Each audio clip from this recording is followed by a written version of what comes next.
Hello viewers, আসসালামু আলাইকুম। কেমন আছেন সবাই? আলহামদুলিল্লাহ, আমি ভালো আছি। আজকে আরেকটি রেসিপি নিয়ে আপনাদের মাঝে চলে আসলাম। কিভাবে বাসায় ক্যারামেল পুডিং বানানো যায়, বাচ্চাদেরকে খাওয়ানো যায়, তা আপনাদেরকে দেখিয়ে দিব। প্রথমে চুলায় আমি একটি হাঁড়িতে হাফ কেজি লিকুইড দুধ দিয়ে দেব। এবার আমি হাফ কেজি লিকুইড দুধ ভালোভাবে জাল করে নেব।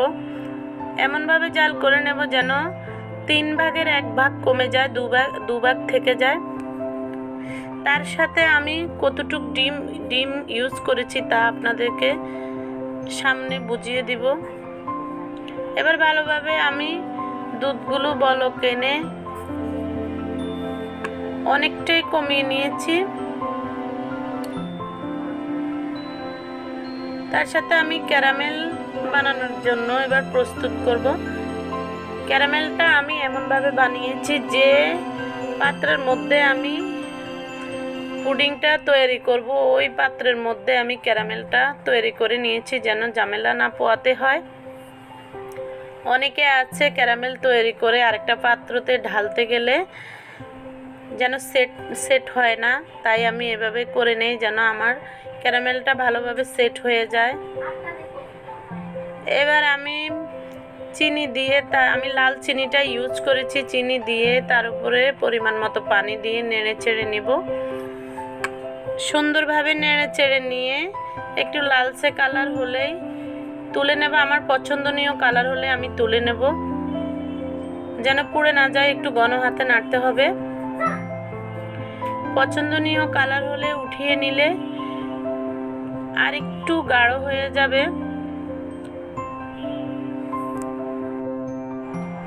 চুলাটা আমি আগেই বন্ধ করে নিয়েছি, না হয় পুড়ে যাবে।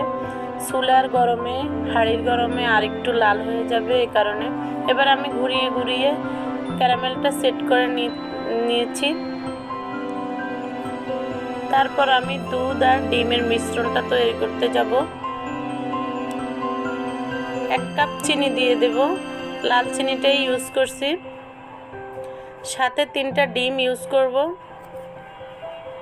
3টা ডিম ইউজ করে একটি হ্যান্ড বিটারের সাহায্যে আমি ভালোভাবে নেড়ে চেড়ে নেব, মিশিয়ে নিব।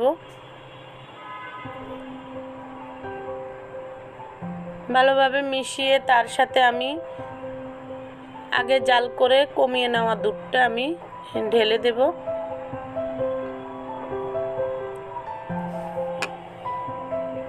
আমি সবগুলো আইটেম একটু বাসায় ট্রাই করার চেষ্টা করি।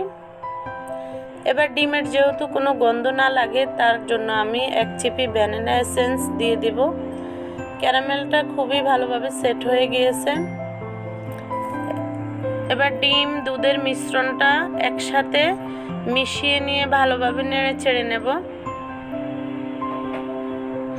যেন ভালোভাবে মিশে যায়। এবার একটি চালনির সাহায্যে আমি ক্যারামেলের উপরে ডিম আর দুধের মিশ্রণটা ঢেলে নেব যেন উপরের ভিতরে কোনো লাম্পস বা কোনো দুধের স্বর বা কোনো কিছু না যায়। ক্যারামেল পুডিংটা যেন ভালোভাবে সেট হয়ে যায়।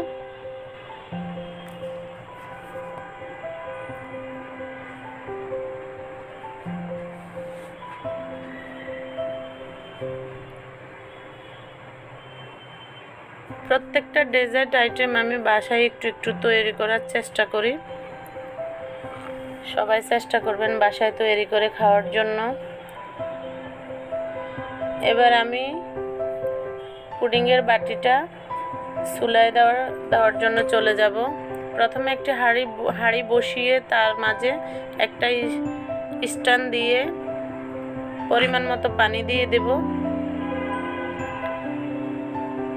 পুডিংয়ের যে পাত্রটা আছে তার 3 ভাগের 1 ভাগ পানি দিয়ে দেব যেন পাত্রর উপরে কোনো পানিটা বলক যখন আসবে যেন পানিটা উপরে না উঠে।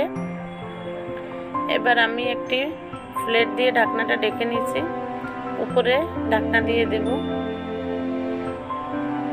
ছিদ্রটাও আমি ঢেকে নেব যেন গরম ভাবটা বেরিয়ে না পড়ে। আমি 30 মিনিট বেক করে নিয়েছি।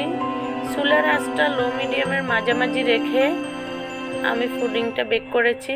খুবই সুন্দর হয়েছে মাশাআল্লাহ। এবার আমি একটি কাঠির সাহায্যে দেখে নিয়েছি আমার পুডিংটা ভিতরে হয়েছে কিনা। পুডিংটা হয়ে গিয়েছে। এবার আমি ফ্রিজে রেখে দিয়েছি 4-5 ঘন্টার জন্য। বের করে এবার আপনাদেরকে দেখিয়ে দেব কতটুকু সুন্দর হয়েছে। আমি সাইড থেকে একটি ছুরির সাহায্যে উঠিয়ে নেব। এবার প্লেটে একটি প্লেট উপর করে দিয়ে এমনভাবে নেব যেন পুডিংটা না ভেঙে যায়।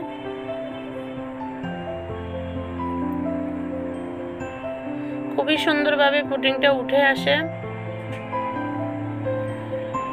মাশাআল্লাহ। পুডিংয়ের কালারটা অনেক সুন্দর হয়েছে।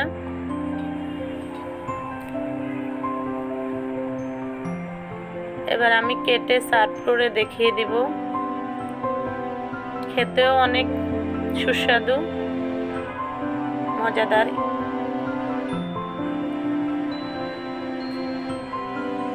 সবাই আমার ভিডিওগুলো ভালো লাগলে লাইক কমেন্ট সাবস্ক্রাইব করে আমার পাশে থাকবেন।